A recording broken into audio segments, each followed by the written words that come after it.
Welcome back. Thought I'd do something a little bit different today, get into the holiday spirit, and do a short video, well, short for me anyway, on my top 3 favorite rock and roll Christmas songs.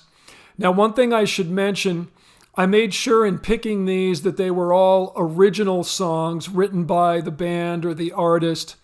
I didn't want, for example, David Bowie doing The Little Drummer Boy. This isn't about covers, this is about original Christmas songs. As with most of my videos, these songs are presented in chronological order.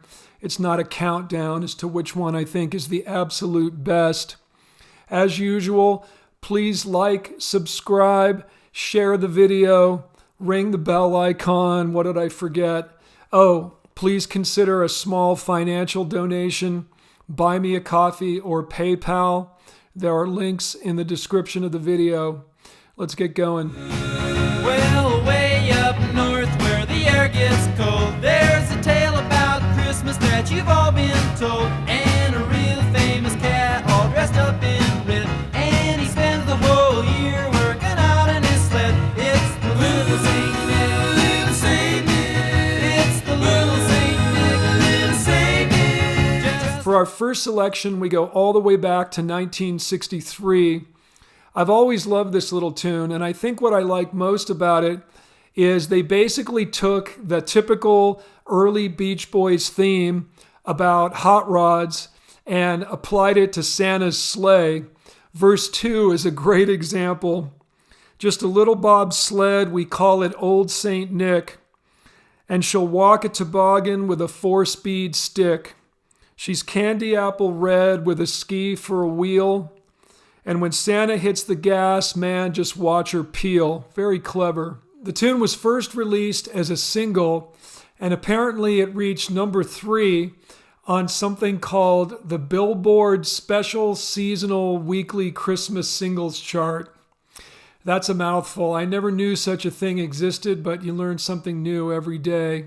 In the following year, 1964, it also appeared on a full-fledged Beach Boys Christmas album in a slightly altered form. Beach Boys mastermind Brian Wilson said that he wrote the lyrics while out on a date and then rushed home to finish the music. Based on what I've heard about Brian Wilson, this does not surprise me at all. I think if you're going to date a sort of quirky genius like Wilson, this is the kind of thing that you would come to expect. Another interesting factoid about this one, it was originally credited to Brian Wilson alone, but following a lawsuit that took place in the 90s, bandmate Mike Love was given a writing credit as well. I'd be curious to know what his contribution was.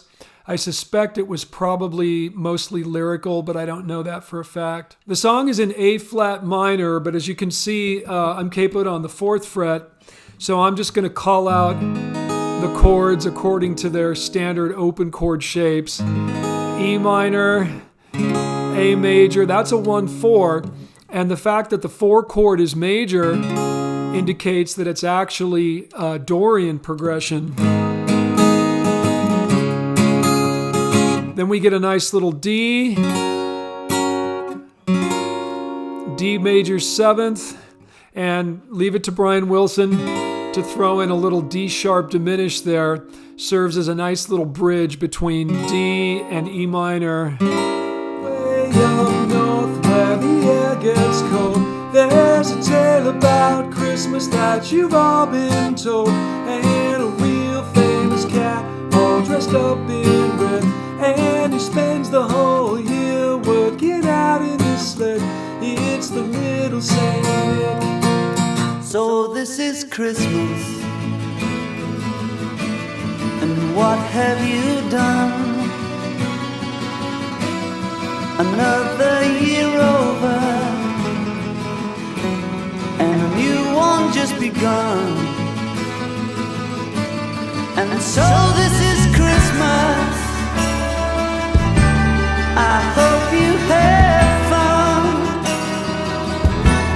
The near and the dear ones, the old and the young. All 4 of of the former Beatles released Christmas songs at some point in their careers, but John's was the first and I think by far the best.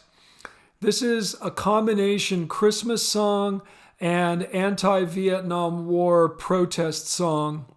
Released in 1971, this period was really the height of John and Yoko's political activism.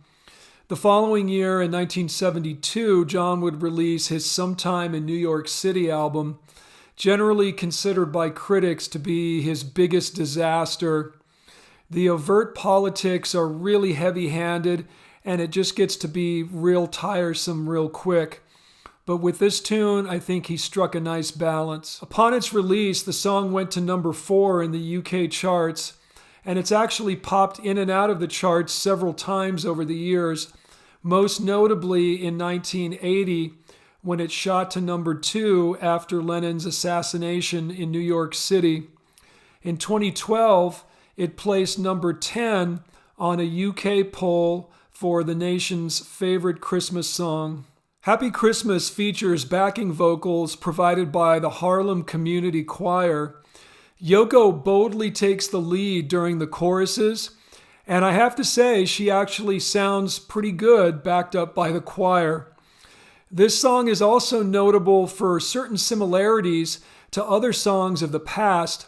When John first played the demo for producer Phil Spector, Spector noted that the opening line was strikingly similar to the opening line of a tune called I Love How You Love Me by the Paris Sisters, which Spector had produced years before. And there are also parallels to an old English ballad called Stew Ball, particularly a version recorded by Peter, Paul, and Mary in 1963. Let's hear a little piece of that one. Oh, Stewball was a racehorse, and I wish he were mine. He never drank water, he always drank wine. Pretty close, yeah, but Lennon really adds a lot to it. So he's in the key of A major as opposed to A flat. Makes great use of some suspended chords. A sus2, A sus4, and back to A. Now he moves up to the 2-chord B minor and does a similar thing. Sus2, sus4, B minor. Now he goes to the 5-chord.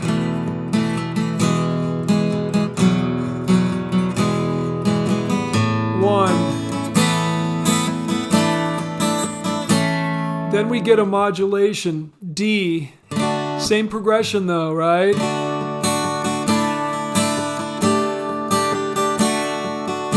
And so on. And the chorus is brand new. We get another modulation to G major this time. This is the Yoko part. A very Merry Christmas and a Happy New Year. A is an outside chord. Hope it's a good one. E minor, G without any fear. E major this time, which leads beautifully back to A. And then we get another verse. And so this is Christmas. But over top of that, we get this cool counter melody. As part of their peace activism, John and Yoko had taken out large billboards in several cities which read, "War is over if you want it." And those are the words we hear chanting. It's Yoko and the choir again, underneath John's verse. War is over if you want it. There's also a different rhythmic feel. The Peter, Paul, and Mary tune is a definite waltz in 3/4. Lennon's feels more like 12/8.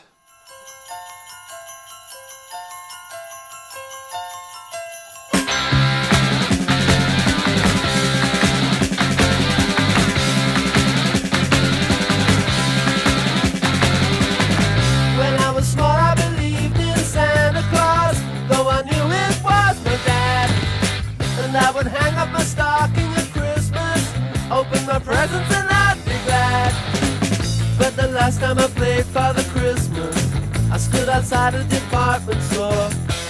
A gang of kids came over and mugged me and knocked my reindeer to the floor. He said, Father Christmas, give us some money. Father Christmas is clearly the most rock of the three Christmas tunes we're covering today. It's got a bit of a pop punk feel, like much of the Kinks' music did actually. It tells the story of a department store Santa Claus, that is Father Christmas to the Brits, who is beaten up by a gang of poor kids who tell him they would rather have money than toys. As usual, Ray Davies' lyrics are clever and humorous. Father Christmas, give us some money. Don't mess around with those silly toys. We'll beat you up if you don't hand it over. We want your bread, so don't make us annoyed. Give all the toys to the rich little boys. And verse 2, don't give my brother a Steve Austin outfit. Now, if you don't get that reference, I'm not going to explain here. You were either there or you weren't. Don't give my sister a cuddly toy. We don't want a jigsaw or Monopoly money. We only want the real McCoy. Kinks guitarist Dave Davies said that the lyrics his brother Ray wrote always resonated with him because he remembered Christmas as a child and a certain look that his parents would have on their faces around that time. They were a working class family, and he knew that it was tough for them to pull off the whole Christmas thing. And he said they always somehow managed to make it work, but it wasn't easy. Father Christmas has been covered by a diverse array of rock bands over the years, including Cheap Trick, Green Day, Smash Mouth, and even the 80s glam rock band Warrant. Their version appeared on a sort of hair metal Christmas compilation album at one point. And this really goes to support a theory I've long held about the Kinks, which is everyone likes the Kinks. I can't think of a single person I've met over the years who really hated the Kinks. Maybe they're not your favorite band, but everybody thinks they're cool. Musically, we get a classic Kinks power chord riff, 1, 4, and 5 in C.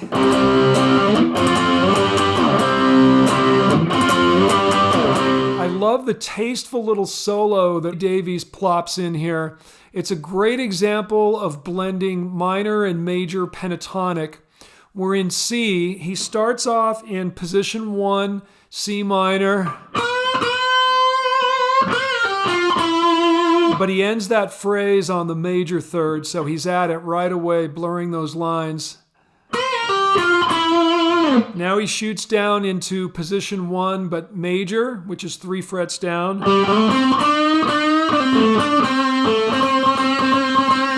And then he ends up in box 3, minor at first. He just bent the flat 3 to the 4. Now he goes back and bends up just halfway to the major third, so minor, major.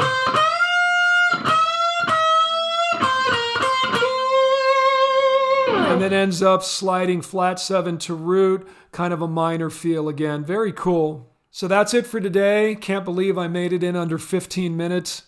As usual, I'd love to hear from you guys. What are your rock and roll Christmas favorites?